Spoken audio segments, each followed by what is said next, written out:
সূরা বাকারায় আল্লাহ পাক বলেন, وَلَنَبْلُوَنَّكُمْ بِشَيْءٍ مِّنَ الْخَوْفِ وَالْجُوعِ وَنَقْصٍ مِّنَ الْأَمْوَالِ وَالْأَنفُسِ وَالثَّمَرَاتِ وَبَشِّرِ الصَّابِرِينَ।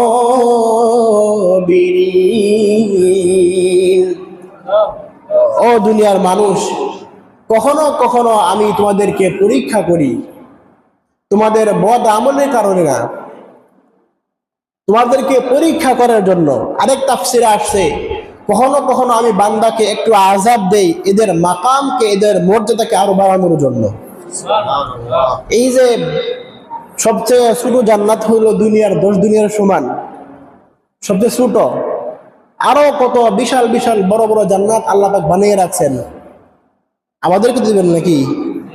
কথা বুঝেন নাই?